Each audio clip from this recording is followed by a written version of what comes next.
नमस्कार साथियों, मैं अजय। स्वागत है आपका मेरे YouTube channel Ajay Rehan blogs पर। तो साथियों, आज हम जा रहे हैं अखनूर, जो कि जम्मू से लगभग 30-35 किलोमीटर दूर है। तो अखनूर की आज हम आपको नदी है वो भी दिखाएंगे, आपको जो चनाब नदी है वो भी दिखाएंगे आपको, और साथ में वहाँ का किला है, एक पांडव किला है, वो भी आपको हम दिखाएंगे। तो आप हमारी वीडियो में बने रहिए। चलिए।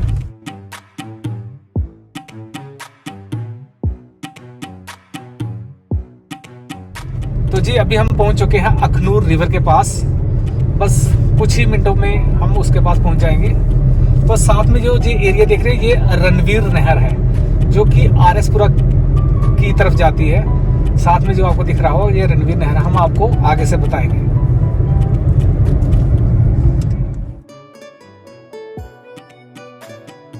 तो साथियों, ये है बहुत ही पुराना जो पुल है लोहे वाला, हम आपको बताते हैं आगे से। ये सामने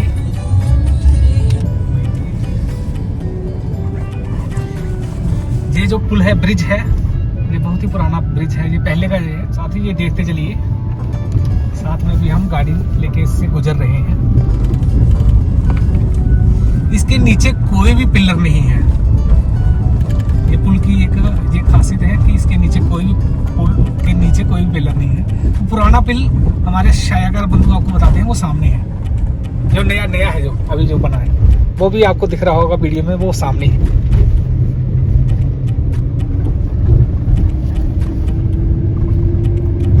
ये अखनूर का ब्रिज है।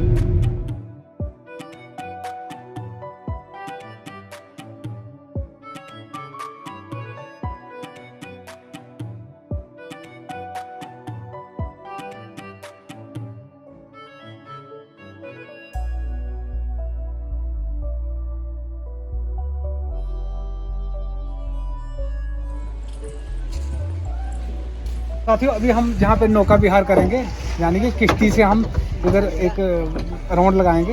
तो अभी हम किश्ती में बैठते हैं सब। तो जी, अभी हम बैठ चुके हैं कश्ती के अंदर, और अभी हम चलेंगे इसके अंदर। हम एक राउंड लगाएंगे, यहाँ तक ये हमारे ये लेके जाते हैं मलाह लोग। देखते हैं, आप हमारी वीडियो में बने रहिए। तो साथियों, ये जब पानी आता है, ये किश्तवाड़, डोडा, रामबन, जो आगे जो नदियाँ हैं, वहाँ से ये बर्फ़ पिघल के वहाँ से ये पानी आता है। ये पानी एकदम ठंडा है, एकदम ठंडा, जैसे फ्रिज में होता है, चिल्ड एकदम। तो अभी हम चल रहे हैं बीच में मज़दार हमारी पहुँच चुकी है। देखते हैं, इनके हाथ हमारी जीवन की नैया है, ये पार लगाते हैं जहाँ हमें जहाँ भी रहने देते हैं। तो बने रहिए। तो साथियों, हम दूसरे छोर पे आ चुके हैं इसके नदी के। तो हमारे सामने ये टूटा हुआ पुल है, उसके अवशेष बचे हुए हैं। तो ये पुल 1992 में जो टूटा हुआ था, उसका ये अवशेष है। हमारे शायकार बंधु आपको बताते हैं। ये पीछे पुराना पुल टूटा था, उसके अवशेष हैं। ये स्टील का ही बना था। तो अभी जहाँ से बह के थोड़ा दूर आ गया, कम से कम 1 किलोमीटर दूर। तो अभी ये नदी के बीच ही पड़ा है।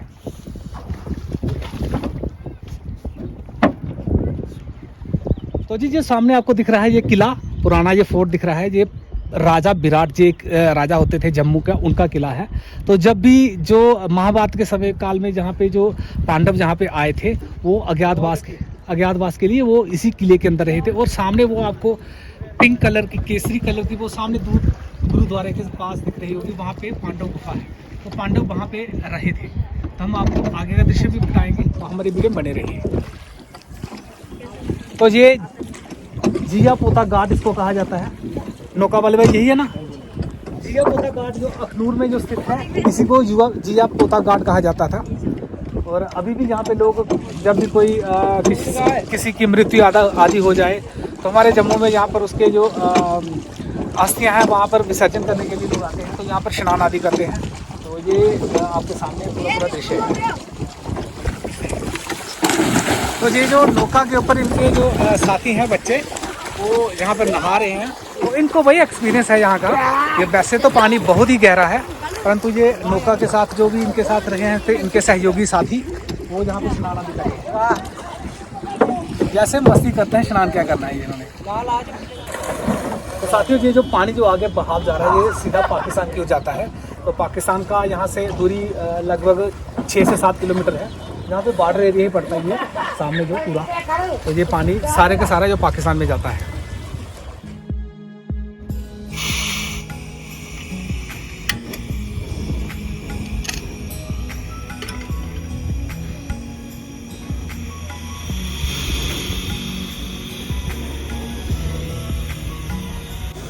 तो साथियों अभी हम यहाँ पर आके कुछ बनाने लगे हैं।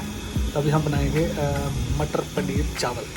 तो यहाँ पे ये अखनूर में आए हैं, यहाँ पे हम मटर पनीर चावल हम खुद कुकिंग करके बनाएंगे।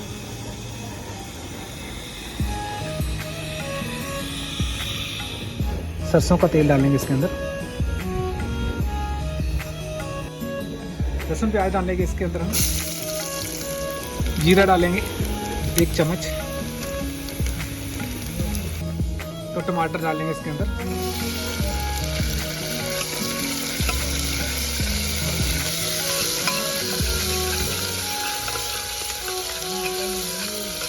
आधा चम्मच हल्दी डालेंगे, 1 खाने का चम्मच नमक डालेंगे, थोड़ी सी इसके अंदर हम कुटी हुई मिर्च डालेंगे। तो साथ ही जो हमने पनीर लिया है इसके अंदर हम डालेंगे तड़के के अंदर, थोड़ा सा इसको हम तड़के के अंदर इसको फ्राई करेंगे थोड़ा सा। फिर उसके बाद इसके अंदर मटर डालेंगे, पानी डालेंगे, 1 चम्मच गरम मसाला डालेंगे, 1 कटोरी हमने हरे मटर लिए हैं वो भी इसके अंदर डाल देंगे। इसके अंदर पानी डालेंगे। तो साथियों अभी कुकर को हम ढक्कन लगा के इसको 2 सीटी तक पकाएंगे।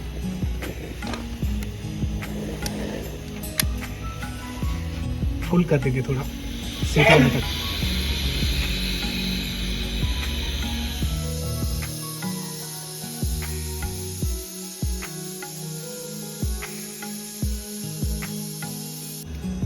तो जी चावल हमने बना लिए हैं, अभी इसको खोल के देखते हैं सबको।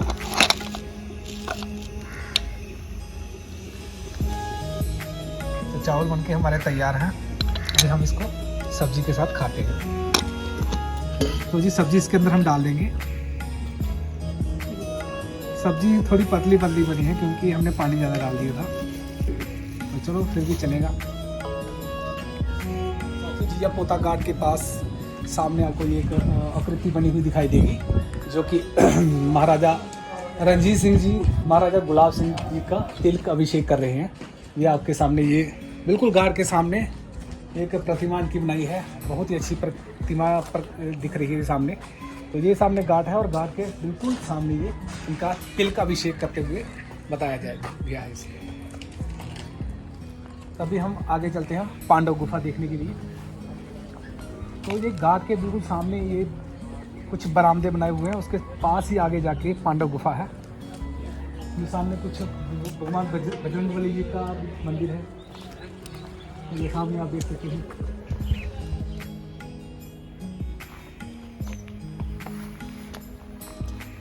तो जी ये जो किला है राजा विराट जी का था, और जहाँ पर पांडव जब एक अज्ञातवास के लिए आए थे तो वो यहाँ पे रुके थे। तो ये इसकी एक पुरानी दंत कथा है, इसके बारे में तो इतना हमें जानकारी नहीं है, परंतु ये किला यहीं पे रहे थे, जो पांडव जो आए थे यहाँ पे रहे थे। ये सामने आप किला देख सकते हैं। अभी ये कुछ खंडर रूप बन चुका है, परंतु आगे अंदर जाने की अनुमति नहीं है। तो हम पांडव गुफा देखने चलते हैं प्राचीन।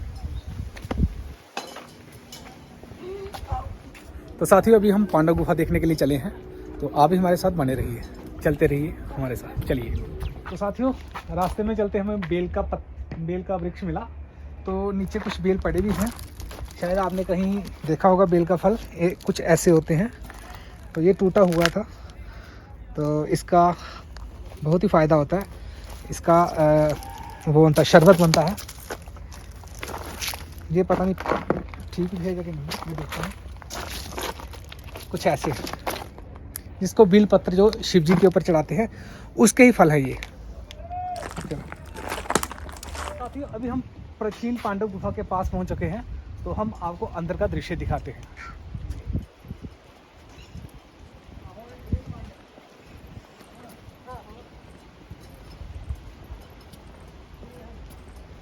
तो साथियों ये सीढ़ियाँ है पांडव गुफा अंदर जाने के लिए, तो आप हमारे साथ चलेंगे।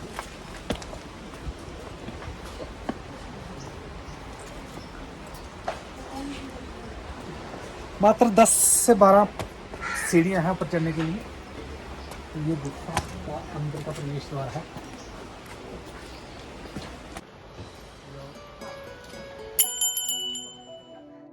तो साथियों जो पांडव थे वो अज्ञातवास में इसी मंदिर, प्राचीन मंदिर के अंदर एक गुफा बनी है, उसके अंदर आके पूजा अर्चना करते थे। इस मंदिर के अंदर भगवान शंकर की पिंडी रूप इसके अंदर है और हनुमान जी की भी इसके अंदर प्राचीन रूप में एक मूर्ति है, वहाँ पे आके यहाँ पूजा करते थे। तो ये बहुत ही पुराना ये प्राचीन मंदिर है। इसके अंदर गुफा है, गुफा तो इसके बाहर का जो स्ट्रक्चर मेरे ख्याल में अभी ही बना होगा। तो साथियों, इस मंदिर के अंदर जो गुफा है उसके अंदर ये हमारे पंडित जी हैं। तो अभी हम इन पंडित जी से पूछते हैं इस गुफा के महत्व और जो जहाँ पर पांडव जी आते थे वो पूजा अर्चना करते थे, इन पंडित जी के द्वारा हम पूरा वर्णन बताते हैं। आइए हम आपको समझाते हैं इस गुफा की हिस्ट्री क्या है और इस गुफा में पांडवों ने कब अज्ञातवास के टाइम क्या क्या किया था यहाँ पे। और ये पत्थर के ऊपर आप देखिए, ये शिला है, ये भगवान कृष्ण जी के बाल रूप के पांव के निशान हैं। ये 5155 साल पुरानी शिला है ये। और साथ ही भगवान कृष्ण जी के पांव के साथ ही देखिए गाय के पांव के खुर लगे। यहाँ भगवान कृष्ण बच्चे का रूप बनाकर आते थे पांडवों से मिलने के लिए। और पांडव यहाँ पे आए थे अज्ञातवास के टाइम। ऊपर जो गुफा आप देख रहे हैं ये सारी नेचुरल गुफा है, पुरानी गुफा है। इस गुफा में पांडवों ने अज्ञातवास का 1 साल बिताया था। ये जो शिवलिंग हैं 5155 साल पुराने शिवलिंग हैं, ये आप शंभु। इन्हीं शिवलिंग की पूजा करते थे पांडव। ये द्वापर युग के शिवलिंग हैं। इस शिवलिंग से ही भगवान जी ने पांडवों को युद्ध में विजय प्राप्ति का आशीर्वाद दिया था। और 1 साल पांडवों ने इन्हीं शिवलिंग की पूजा की थी, घोर तप किया था यहाँ। और यहाँ पांडवों से मिलने के लिए भगवान कृष्ण आए थे। और मैं बता रहा था कि यहाँ भीम ने ये हनुमान जी की पूजा की थी। ये हनुमान जी की मूर्ति जो है ये भी उसी टाइम की है, द्वापर युग की। हनुमान जी ने भीम को बल प्राप्ति का आशीर्वाद दिया था। ये पांडवों की पुरानी मूर्तियां हैं, द्रौपदी और उसके आगे युधिष्ठिर जी, फिर आगे अर्जुन, फिर दूसरी तरफ सेंटर में भीम, दोनों तरफ नकुल और सहदेव। आगे एक किला है, 5 मिनट का रास्ता है। उस किले में रहते थे पांडव, जिसमें भीम रसोईया बन गए, द्रौपदी दासी बन के रहती थी, नकुल सहदेव घोड़ों की देख रेख का काम करते थे। और जो इनके बड़े भाई थे युधिष्ठिर, ये राजा को 64 वगैरह सिखाते थे। ये सारी पुरानी गुफा है। राजा विराट का सेनापति था केचक, जिसका वध किया था द्रौपदी के कहने पर भीम ने। अंदर से ही एक रास्ता और है। इस रास्ते से भगवान कृष्ण पांडवों को लेके जाते थे अमरनाथ, श्रीनगर। जब राजा विराट के सेनापति केचक का वध किया था द्रौपदी के कहने पर भीम ने, तो दुर्योधन औरों के गुप्तचर इनको ढूंढने के लिए इसी गुफा में आए थे। उनको पता था कि भीम के सिवा केचक का वध कोई कर नहीं सकता। फिर इस गुप्त रास्ते से भगवान कृष्ण पांडवों को लेके अमरनाथ निकल गए थे। बाद में अभी ये रास्ता बंद कर दिया है। बाद में इस गुफा से कुछ महात्मा गए थे, वापस नहीं आए, सांप निकलते थे। फिर इस कारण यहाँ नागों की ही स्थापना करके गुफा को बंद कर दिया। ये सारी पुरानी गुफा है। अज्ञातवास का मतलब था छुप के रहना, दिखाई नहीं देना। शर्त रखी थी अगर दिखे तो फिर से आपको 12 साल के लिए वनवास में भेज देंगे। ये शंकराचार्य भगवान जी की मूर्ति है जो बाद में स्थापना की गई। यहाँ काफी संत महात्मा लोग आते ध्यान करने के लिए। ज्यादा जहाँ पे जिनको नाग दोष होता है, काल सर्प योग, उन्हीं की पूजा होती है। यहाँ से ही रास्ता है दूसरा जो बाहर की तरफ जाता है। आप इधर से भी जा सकते हैं।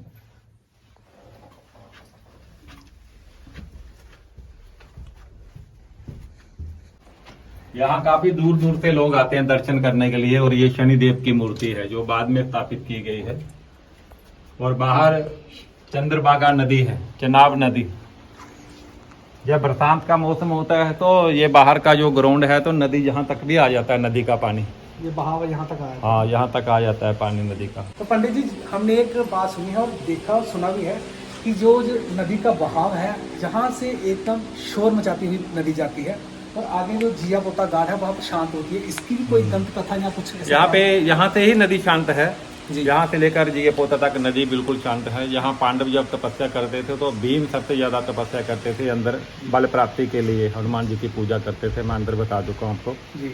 तो ये नदी का शोर जो था, नदी की आवाज़ थी जो गुफा के अंदर तक आती थी जी। उनको विघ्न बाधा आता था पूजा में। उन्होंने ही अपनी मतलब कि नदी को ही दहाड़ से संकल्प करके उनको शांत करने का वो दिया था, श्राप दिया था। अभी आप आगे जाएंगे, जहाँ थोड़ा नीचे जाएंगे 500 मीटर नीचे, तो वहाँ भी नदी की आवाज़ होगी, ऊपर की तरफ भी काफ़ी आवाज़ होगी। तो यहाँ पे नदी जो है शांत है। ये हमने प्रत्यक्ष अपनी आंखों से देखा और सुना भी है, क्योंकि हम पहले आ रहे थे, रास्ते में देखा तो सुनते थे कि यहाँ पे नदी जो शांत होती है, इसका बहाव का जो आवाज़ है वो नहीं आती है। तो ऐसा हमारे ये हिंदू धर्म में ऐसे ऐसे संकल्प करते थे जो हमारे ऋषि मुनि थे, तो उनमें तो अथा शक्ति होती थी। तो यहाँ जो बताते हैं अखनूर नाम कैसे पड़ा, ये भी एक है। तो जैसे पहले तो राजा विराट की नगरी थी, आगे किला भी मैं बता रहा हूँ, आगे किला था राजा विराट का। तो राजा विराट के कई सौ साल बाद फिर यहाँ पे एक वो आए थे, राजा आए थे कोई, उनकी कोई कारण से आंखों की रोशनी चली गई थी। तो कोई मुनियों ने, ऋषियों ने उनको बोला था कि यही नदी का जल लेकर नदी के बीच में जाकर जल के 7 छींटे जो हैं अपनी आंखों के ऊपर डालिए, तो आपके आंखों की रोशनी आ जाएगी। तो जब राजा ने उसी दिन बार जो बताया था ऋषि ने, तो जब उसी दिन वो नदी के किनारे गए तो उन्होंने जल का छिड़काव अपनी आंखों पे किया, तो आंखों का नूर, तब से बोलते हैं अखनूर नाम पड़ गया था। आंखों की रोशनी आ गई थी। इस नदी में काफ़ी जड़ी बूटियाँ भी मिक्स होके आती हैं। ये काफ़ी पानी जो है पवित्र है, या गंगा जल की तरह है।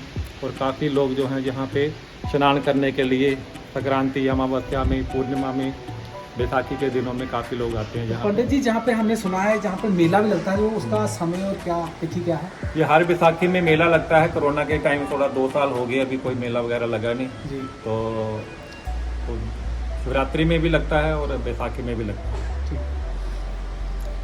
तो ये थे हमारे पंडित जी, ये जो प्राचीन गुफा थी जो पांडवों द्वारा बनाई थी, तो जहाँ इन्होंने हमें बहुत ही अच्छी जानकारी दी, अखनूर के बारे में बहुत अच्छी जानकारी दी। हमारे जम्मू में ही हिस्टोरिकल प्लेस इतने अच्छे अच्छे हैं देखने के लिए, तो हम आशा करते हैं कि आप हमारी ये वीडियो देख के जरूर अखनूर में भ्रमण करने के लिए आएंगे। जय श्री राम, जय श्री राम।